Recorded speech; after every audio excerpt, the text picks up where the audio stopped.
Studio Soleil avec Noël.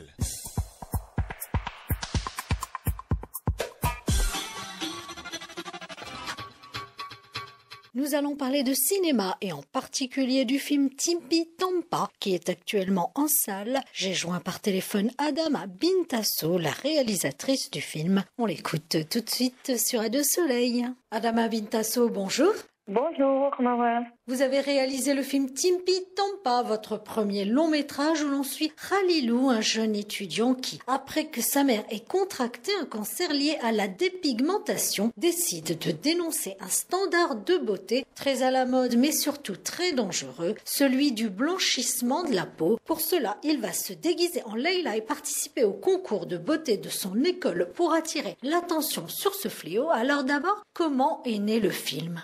J'ai toujours été concernée par la cause des femmes, on va dire, au Sénégal, parce que je trouve qu'il y a beaucoup d'injustice et d'inégalité. Donc, quand je voyais autour de moi des femmes qui étaient de teint foncé, tout d'un coup qui deviennent claires, comme des camarades de classe, j'ai eu des camarades de classe qui, par exemple, lorsqu'elles devaient se marier, ou des cousines, elles étaient de teint foncé, tout d'un coup elles devenaient claires. Toutes les femmes que je connaissais, je vais pas dire toutes, mais presque, elles se sont mises à se dépigmenter. Donc, c'est devenu un phénomène de société autour de moi et c'est un sujet qui me tient beaucoup à cœur. Donc j'ai tenu à écrire là-dessus pour m'exprimer, pour exprimer mes idées, mon opinion, mon idéal de société. Donc voilà, c'est ce qui m'a poussé à écrire cette histoire. Vous dites que le blanchiment de la peau cause des ravages silencieux. Quelle est l'ampleur du phénomène en Afrique et particulièrement au Sénégal? Est-ce que c'est un sujet tabou? Pour les gens, c'est un sujet tabou. Parce qu'il y en a qui le font, par exemple, ils vont pas forcément l'admettre. Donc oui, c'est un sujet tabou, on n'en parle pas trop, mais c'est quelque chose qui existe,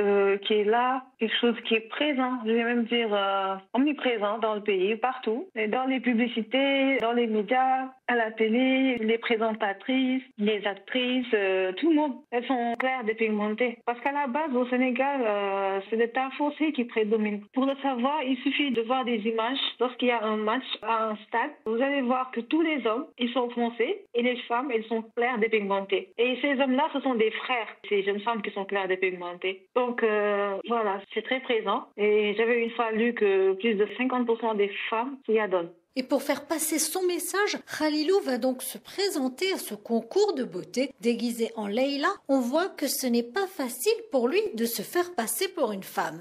Pour le personnage dans le film, effectivement, ça n'a pas du tout été facile. Au début, il y a eu beaucoup de maladresse, d'essais, mais comme il était déterminé à sauver sa maman, il était prêt à tout. On voit des ampoules quand il porte des talons. Bon, il maîtrise pas tout le temps les talons, mais aussi on n'en fait pas trop dans le film parce que voilà, on veut être un peu réaliste et ne pas trop exagérer. Donc on le voit s'entraîner, entraîner sa voix, essayer d'avoir une voix plus féminine. Bon, il fait un travail sur lui, mais ce n'est pas du tout facile pour lui d'être une femme. Et tout au long du film, tout en étant une femme, il a souffert en quelque sorte. Khalilou vit seul avec sa mère et lorsqu'elle tombe malade, il veut la protéger et va en sorte combler l'absence de son père. Oui, il essaie de combler la place du père parce que l'absence du père a beaucoup pesé sur lui depuis des années. Il a mal pour sa maman, il est très complice avec elle. Je pense que, en quelque sorte, l'absence de son père l'a rendu très sensible à la cause des femmes. Donc, en quelque sorte, parce qu'à travers sa mère, il a vu combien elle souffre, certaines choses qui ne sont pas normales. Donc, voilà, raison pour laquelle il a été un type de personnage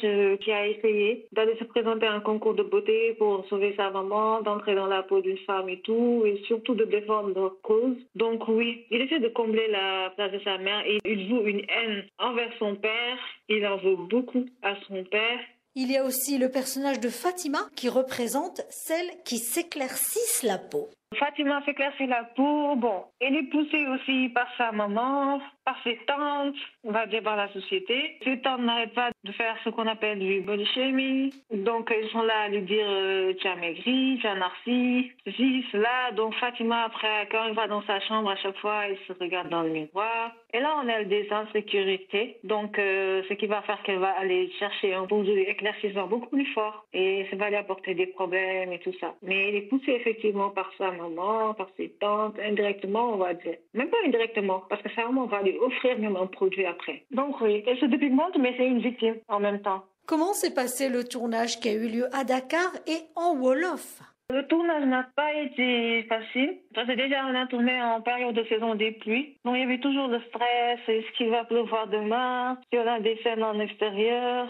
Il y a aussi le problème du soleil ici. En cette période de saison des pluies, en quelques secondes, ça sort, ça entre. C'est un peu fatigant pour l'image. Donc, ce n'était pas évident sur ce plan-là. Le double rôle de Khalilou n'était pas facile non plus, de Papa Lijo. Il a fallu un travail psychologique, qu'il se libère et puisse faire sortir tout son potentiel.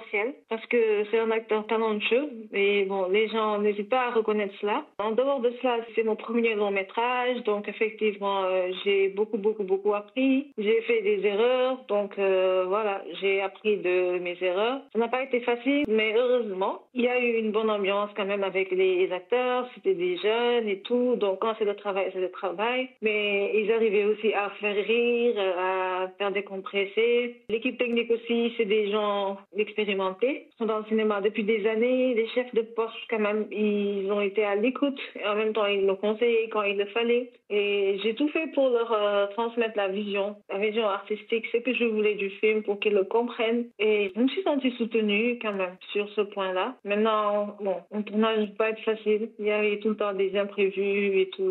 Mais ça va. C'est un film qui mêle comédie et drame.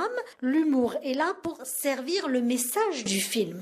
Oui, effectivement, c'est un mélange des genres, une comédie dramatique. Donc, le film traite d'un sujet très sérieux, on va dire un sujet grave même. Et il a fallu utiliser la comédie pour alléger cela, pour faire passer le message sans être lourd, aussi sans pointer du doigt, sans faire du jugement, pour que les gens se divertissent en regardant le film, tout en se posant des questions, par exemple à la fin du film et tout. Donc, oui, l'humour a été utilisé en ce sens-là. Et pour finir, vous dites que vous avez voulu traiter d'un sujet qui vous touche profondément. C'était important pour votre premier film?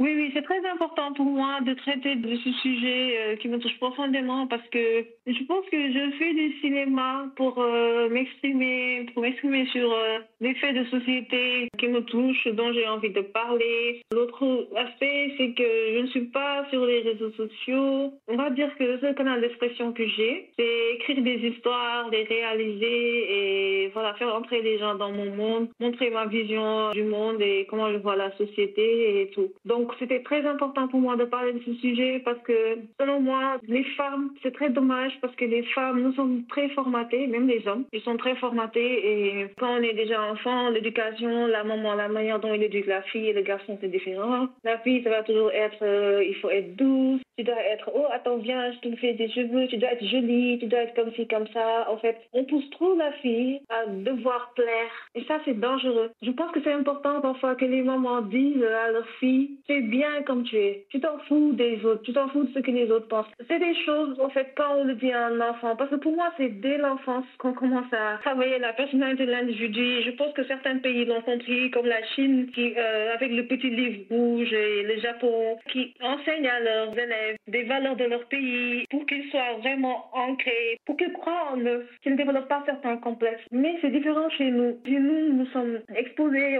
C'est très profond. Parce que pour les femmes, ici au Sénégal, quand t'es pas claire, t'es pas belle. Pour être belle, il faut être claire. C'est une croyance. Les croyances, c'est très dangereux d'en avoir. Parce que les croyances, c'est pas rationnel. À la limite, c'est du fanatisme. Donc, c'est pas des choses qu'on peut déconstruire facilement. Donc, pour moi, c'est très important, dès le bas âge, et même à l'école, d'apprendre aux filles d'avoir confiance en elles, de leur apprendre certaines valeurs. Faire du développement personnel, en fait, dès le bas âge. Pour moi, c'est important que les mamans changent la façon dont ils éduquent leurs enfants, ainsi que des futures mamans. Parce que ça, je dois le dire, ça me fait très mal. On va dire à un garçon, vas-y, va jouer au foot, vas-y. Et à la fille, on va lui dire, hey, toi, viens laver la vaisselle. Alors que non. Par exemple, ici au Sénégal, ce n'est pas normal parce que, en fait, l'homme, il est comme un roi. Il est tellement au-dessus, je ne sais même pas comment l'expliquer, c'est choquant. Et la femme, elle est là. Et le pire, c'est que les femmes, elles acceptent ça parce que leur maman leur transmet ces traditions, entre guillemets. C'est comme la polygamie qui est traitée dans le film. Pour les femmes, c'est normal. Une fois, j'ai entendu une conversation de certaines qui disaient, durant une cérémonie, ah, moi, si je suis deuxième, c'est bon. Ouais, moi, je m'attends déjà à ça, à avoir d'autres épouses ou des choses comme ça. En fait, on les a tellement formatées qu'elles sont hyper soumises. Donc, oui, c'est grave. Pour moi, c'est à cause de ça aussi qu'il y a ce problème-là. Donc, on n'aura pas appris à aimer leur teint. Pour moi, si une maman maman, elle est là toujours à répéter à sa fille au teint foncé, tu es magnifique comme tu es la plus belle, waouh, regarde ton teint, tu es bien comme tu es avec tes cheveux. En fait, c'est des choses très importantes. Mais il y a beaucoup de body shaming, on ne doit pas oublier cela. Donc oui, je tenais à en parler. En fait, il y a tellement de choses ici au Sénégal avec les femmes où ça ne va pas. Donc ce sujet-là me tenait beaucoup à cœur de commencer par ce sujet-là. Parce que le film, ce n'est pas seulement la dépigmentation. La dépigmentation, c'est un point, mais globalement, ça parle au fait des femmes dans la société africaine. La pression, le formatage et toutes ces choses-là. Donc voilà. Merci beaucoup Adama Bintasso d'avoir été avec nous. Merci à vous, Noah. Et on vous souhaite énormément de succès pour ce très beau film Timpi Tampa. Merci beaucoup, c'est très encourageant. Merci, à très bientôt, au revoir.